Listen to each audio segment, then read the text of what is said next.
Bueno, muchísimas gracias a todos por venir. Vamos un poco apretados de tiempo y tampoco es plan de esta hora de documental reteneros aquí. Así que nada, daros muchísimo las gracias por venir a la presentación del documental. Como yo tampoco quiero ser el moderador que hable más que sus ponentes, por ir presentándoos rápidamente. A mi derecha tengo a Daría Terrades, ella es jurista y doctora de Derecho Constitucional. Aquí a mi izquierda veáis a Alonso, arqueóloga y antropóloga, que casi viene directa desde Paterna al coloquio.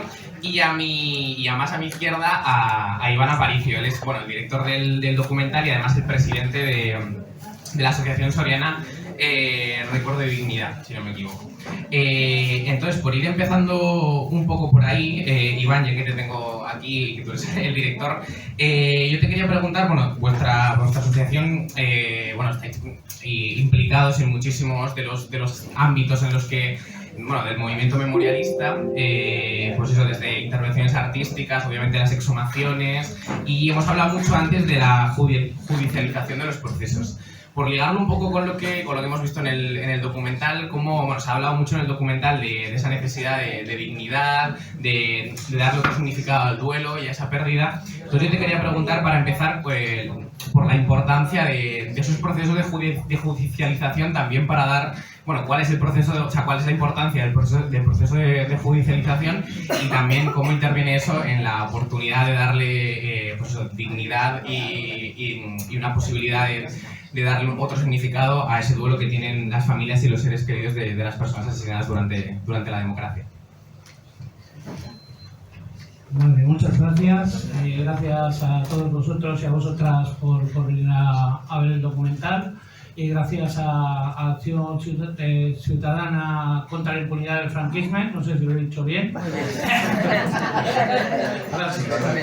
Y a Carre Volta y a los compañeros que han colaborado en la difusión de este evento, que daba miedo porque Chimo Bosch tenía un evento contraprogramado, pero habéis acudido aquí un montón de gente, así que estamos doblemente agradecidos. En cuanto al tema de la judicialización, yo creo que hay dos aspectos en los que las asociaciones memorialistas siempre hacemos hincapié, ¿no? Uno es la educación y la necesidad de que todo esto se sepa, y el otro es la judicialización, porque es una de las cosas que este país, que se acostó, decíamos antes, Francis, que se levantó demócrata, especialmente en sectores como el judicial o en muchos relacionados con las Fuerzas Armadas, no hizo esa transición, ¿no? Que siguió, y lo económico, obviamente, siguió una línea continua, ¿no? En lo que es específicamente la justicia, en el caso en el que se han cometido las violaciones graves contra los derechos fundamentales de las personas, se habla de verdad, justicia y reparación. Y luego se añaden muchas veces las garantías de no repetición, que es fundamental, ¿no? Y que está derivado de ellas. En lo que es la justicia, simplemente por no mandar al futuro un mensaje diciendo exterminar a la mitad de la población para obtener tus intereses sale gratis, ya debería aplicarse, ¿no? Pero es que también convierte a las personas, quizá después de la ley de 2022 de memoria democrática, ya se les tiene como víctimas a todas estas víctimas, ¿no? Pero hasta ahora mismo son tratados a nivel administrativo como restos arqueológicos, simplemente, ¿no? Entonces, el que entre en la justicia ya hace que se les considere, digamos, de alguna manera víctimas. En las últimas secuencias que aparecían del cementerio de las Casas en Soria, por ejemplo, esa intervención ha estado judicializada desde el momento 1, ¿no?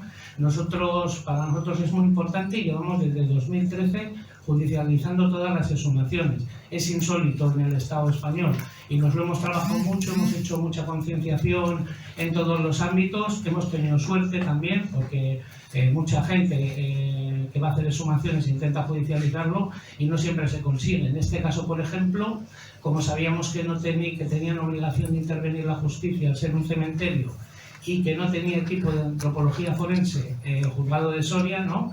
El Instituto de Medicina Legal, lo que hicimos fue decir que como era una prospección teníamos que analizar los niveles de fosas comunes que había en el cementerio y por tanto exhumar la primera fosa para ver si había algo debajo. Entonces, al responder el juzgado ya la teníamos judicializada. Él encargó que Aranzadi, que era el equipo arqueológico y antropológico forense que estaba desarrollando las labores, fueran los encargados de exhumar, ¿no? Y ya bajar a más profundidad, pero fue un poco la excusa, digamos, para judicializarlo. Un poco va todo así, ¿no? A lo largo de los años hemos conseguido también el apoyo de gente como el subdelegado de gobierno, que nos manda a la Guardia Civil. Entonces, en cuanto aparecen unos restos, se los damos a ellos, llaman a la científica y un poco lo hemos conseguido a base de establecer esas estrategias. Y bueno, y un detalle también quería contar, porque bueno, no quiero tampoco enrollarme mucho, que yo también cojo el micrófono y me puedo tirar aquí 3 días.